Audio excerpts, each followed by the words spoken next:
अच्छा भाई, बहुत सारे लोग जो हैं वो कंफ्यूज हैं कि यार या तो हम स्टडी वीज़ा पे जाएं या फिर हम एक्सप्रेस एंट्री की प्रोफाइल बनाएं सीआईसी की वेबसाइट पे और फिर हम लोग जो है वो एक्सप्रेस एंट्री ड्रॉज का वेट करें।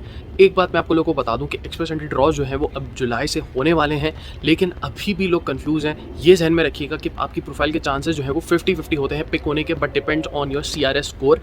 अब उस वीडियो को डिटेल में देखें। जो लोग कंफ्यूज हैं कि यार या तो हमारे पास थोड़ा बहुत एक्सपीरियंस है, या हम स्टडी वीज़ा पे जाएँ, या फिर हम एक्सप्रेस एंट्री के लिए जाएँ, या PMP के लिए जाएँ, तो ये एक्चुअली कंपैरिजन है उन लोगों के लिए जिनके पास थोड़ा बहुत एक्सपीरियंस है, थोड़े बहुत जो है वो स्टडी अच्छा है, मतलब मास्टर्स तक या बैचलर्स तक की हुई है, तो अच्छे पॉइंट्स वगैरह बन रहे हैं, नहीं बन रहे हैं, कन्फ्यूजन है, करना क्या है, डिसीजन क्या लेना है, क्या करें, स्टडी वीज़ा या एक्सप्रेस एंट्री या PMP की प्रोफाइल बनाएं। तो गाइस, वीडियो स्टार्ट करने से पहले जिन लोगों ने भी चैनल सब्सक्राइब नहीं किया और फेसबुक पेज पे फॉलो नहीं किया, या अगर आप लोग इंस्टाग्राम ज़्यादा यूज़ करते हो जहाँ पे मैं रेगुलरली जो है वो अपनी स्टोरीज़ वगैरह रील्स वगैरह बना के आप लोगों को इन्फॉर्मेशन जो है वो छोटी छोटी वीडियोज़ में रील्स बना के देता हूँ, उधर जाएँ, फॉलो करें। सारे सोशल मीडिया हैंडल्स जो हैं वो मेरे डिस्क्रिप्शन में भी हैं और मेरे फेसबुक पेज और यूट्यूब पे भी हैं, तो जाएँ और वहाँ पर जाके मुझे फॉलो और सब्सक्राइब करें। अच्छा भाई, पहला पॉइंट हम लोग जो है वो कंसिडर करते हैं कि स्टडी वीज़ा पर अगर हम लोग प्लान करते हैं कि स्टडी वीज़ा पे किसको आना चाहिए और एक्सप्रेस एंट्री की इमिग्रेशन के लिए या PMP इमिग्रेशन के लिए कनाडा के लिए किसको आना चाहिए, या डिसीजन लेते हुए क्या चीज़ें जो है वो फैक्टर जो है वो कंसिडर करने चाहिए। पहले हम ये बात कर लेते हैं कि स्टडी वीज़ा के लिए वो बंदा है जिसकी जेब के अंदर एटलीस्ट 30 से 40 लाख रुपए पाकिस्तानी हों, या अगर मैं उसको कैनेडियन डॉलर्स में बात करूं तो कैनेडियन डॉलर्स के अंदर उसके पास एटलीस्ट 30,000 कैनेडियन डॉलर्स जेब में हों। पहले साल की फ़ीस पर GIC भी होती है, इसमें बाकी सारी चीज़ें होती हैं, वो मैं डिटेल में वीडियोज़ ऑलरेडी स्टडी की काफ़ी हद तक बना चुका हूँ। यूनिवर्सिटीज़ भी हैं, महंगी भी हैं, वो अलग चीज़ है। ये सारी चीज़ें यूनिवर्सिटी पे भी डिपेंड करता है, आपकी प्रोफाइल पे भी डिपेंड करता है। अच्छा, अब ये डिपेंड करता है कि आप आ किस पे रहे हो। ये बात थोड़ी सी जहन में रखें कि स्टडी वीज़ा पे आने के बाद आपको थोड़ा अरसा लगता है सेटल होने में। यहाँ पे आप एक स्टडी का पीरियड निकालते हो, जिसके किसी ज़्यादातर लोगों के 2 साल का प्रोग्राम होता है।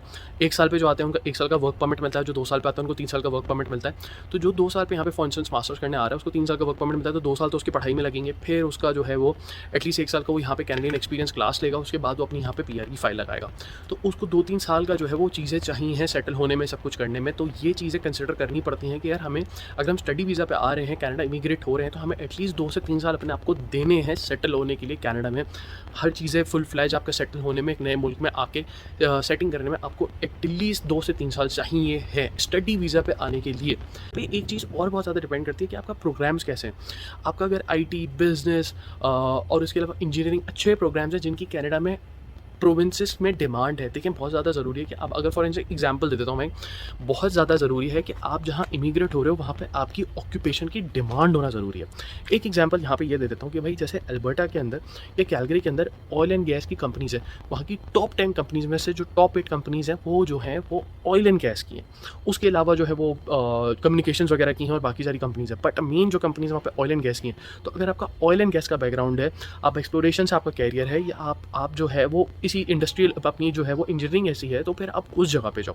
अगर आपका IT या बिजनेस का बैकग्राउंड है तो टोरंटो और वैंकूवर तो है ही मशहूर, तो आप वहाँ पे तो आ ही सकते हो, लेकिन आप प्रोविंस पे भी डिपेंड कर सकते हो। तो ये थोड़ी खुद की रिसर्च होगी क्या मुझे किस प्रोविंस में जाना है, ठीक है। तो स्टडी वीज़ा में आपको एटलीस्ट 2 से 3 साल सेटल होने में लगेंगे, PR तक पहुंचने में लगेंगे। एक बात मैं अपने जैसे कहते हैं ना डिस्क्लेमर दे दूं कि जो बंदा यहाँ पे कनाडा में अगर स्टडी वीज़ा पे आके लैंड कर जाता है कनाडा किसी भी तरीके से, ये बात कंफर्म है कि उसकी PR हो जाएगी। ऐसा नहीं है कि उसकी PR नहीं होती, या उसको प्रोविंसेस में मूव करना पड़ेगा, या वहाँ जाना पड़ेगा, या फिर एक और डिग्री करनी पड़ेगी, कुछ भी करना पड़ेगा। लेकिन अगर आपका एक गोल, फाइनल गोल है PR, वो आपको स्टडी वीज़ा पर कंफर्म बात है मिल जाएगी। अच्छा यार, अब हम बात करते हैं डिफरेंट चीज़ की, जो कि है एक्सप्रेस एंट्री। एक्सप्रेस एंट्री के अंदर आपका पैसा नहीं लगता, तो जो पैसों वाली कहानी है वो तो हो जाती है ख़त्म, क्योंकि यहाँ पे जो आपका पैसा होता है वो कैनेडियन गवर्नमेंट के पास, या आप यूनिवर्सिटियों को पे नहीं करते हो, आप एक बैंक स्टेटमेंट बना के दिखाते हो जितनी भी आपकी फैमिली मेम्बर्स है। फॉर एग्जांपल, एक कपल है, हस्बैंड एंड वाइफ है, तो उनके जो फंड्स आपको एटलीस्ट दिखाने होंगे वो 16,000 Canadian dollars as a bank statement 6 months की दिखानी होगी कि you have that sufficient fund, कि आप कल अगर कनाडा में लैंड करते हो एक्सप्रेस एंट्री पे या PMP पे एज एन इमिग्रेंट, तो आपके पास इनफ फंड्स हैं। स्टडी वीज़ा एक अलग ही चीज़ है, एक्सप्रेस एंट्री या प्रोविंशियल नॉमिनी प्रोग्राम एक अलग ही दुनिया है। तो ये बात ध्यान में रखें कि आप जब यहाँ पे एक्सप्रेस एंट्री वगैरह या PNP पे आते हो तो आपको परमानेंट रेसिडेंसी मिलती है, PR मिलती है। वो डिपेंड करती है आपकी 5-6 चीज़ों पे। वो आपकी एज पे डिपेंड करती है, आपकी एजुकेशन पे डिपेंड करती है, आपके स्किल्स पे डिपेंड करती है, आपकी लैंग्वेज पे डिपेंड करती है, उसके अलावा 1-2 और चीज़ें जिन पर वो डिपेंड करती है, राइट। लेकिन ये बात रखें कि एक अच्छी एक्सप्रेस एंट्री प्रोफाइल क्या होती है। मैं आपको एक एग्जाम्पल दे देता हूँ, एक अच्छी एक्सप्रेस एंट्री प्रोफाइल क्या होती है। एक अच्छी एक्सप्रेस एंट्री प्रोफाइल जो होती है वो सबसे पहला होता है कि उस हस्बैंड या वाइफ या जो भी मेन एप्लीकेंट है उसकी जो एज है वो 30 हो या 30 से कम हो। पहला पॉइंट, एज। उसकी एजुकेशन एटलीस्ट मास्टर हो, मास्टर्स होने के साथ साथ एटलीस्ट वो अच्छे ऑक्यूपेशन में हो। फॉर इंस्टेंस वो अकाउंट्स या फाइनेंस में एक अच्छी पोजीशन का बंदा हो, लाइक वो एटलीस्ट सीनियर हो।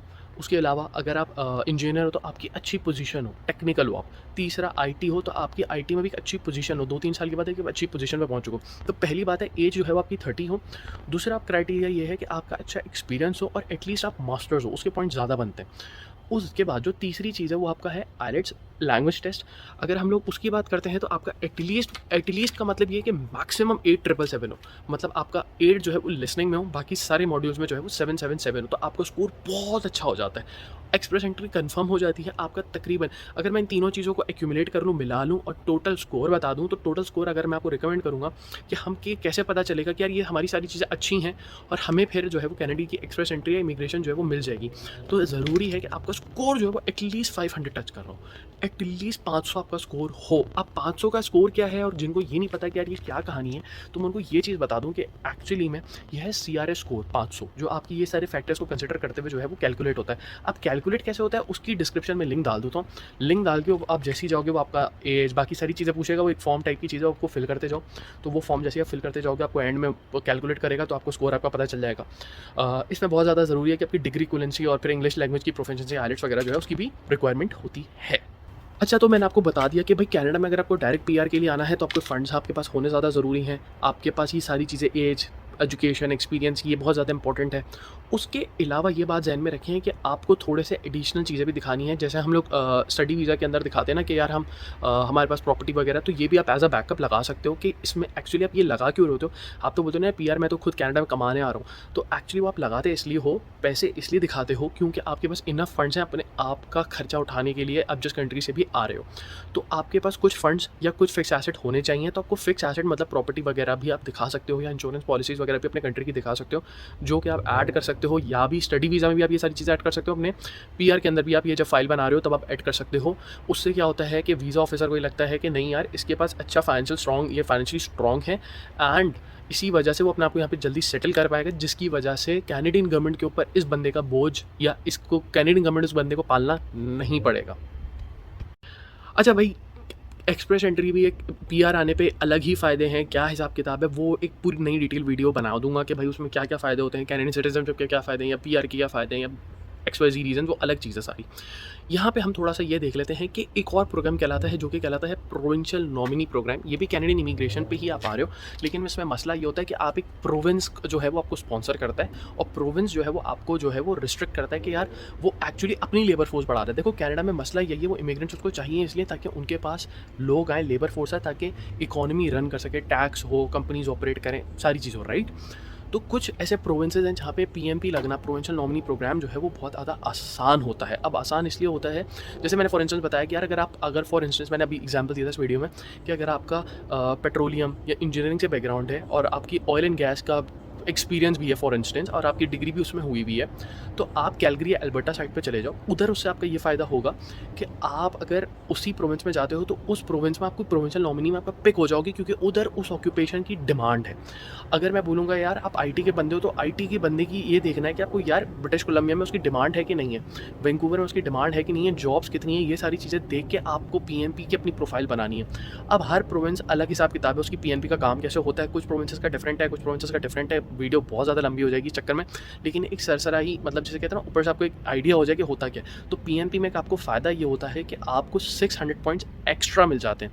मतलब आपके अपने पॉइंट जो आपने अभी पिछले में कैलकुलेट करे लिंक पे देख के, प्लस आपको 600 पॉइंट्स एक्स्ट्रा मिल जाते हैं, जिसकी वजह से आपके चांसेस ऑफ इमिग्रेशन जो है वो बढ़ जाते हैं। लेकिन इधर रिस्ट्रिक्शन ये आ जाती है कि जिस प्रोविंस के लिए आपको PMP मिला है आपको उधर ही रुकना पड़ता है। अब हर प्रोविंस की अलग रिक्वायरमेंट होती है, लेकिन एटलीस्ट 1.5 से 2 साल 3 साल रुकना पड़ता ही है। उधर की वो कंडीशन होती है ताकि उधर का उस प्रोविंस को उसका आपका जो है वो फ़ायदा हो। तो आई होप गाइज मैंने काफ़ी हद तक जो है वो क्लियर कर दिया है कि भाई या तो स्टूडेंट वीज़ा पे आना बेहतर है, या कैसी प्रोफाइल स्टूडेंट वीज़ा के लिए अच्छी है, पैसे कितने रिक्वायर्ड है, और एक्सप्रेस एंट्री और PMP के लिए भी, प्रोविंशियल नॉमिनी प्रोग्राम के लिए भी क्या बेहतर है। तो इससे आपको आइडिया हो जाएगा, मेंटली रेडी हो जाओगे यार मुझे ये करना है या ये करना है, क्योंकि मेरे को पता नहीं कितनी मेल्स आ चुकी हैं, कितने मैसेजेस आ चुके हैं कि हम एक्सप्रेस एंट्री पे या स्टडी वीज़ा पे हैं। तो लोग कन्फ्यूज़ हैं, उस कन्फ्यूजन को मिटाने के लिए ये वाली वीडियो बनाई गई है। तो thank you so much guys for supporting me. तो मिलते हैं फिर नेक्स्ट वीडियो में, जब तक के लिए टेक केयर।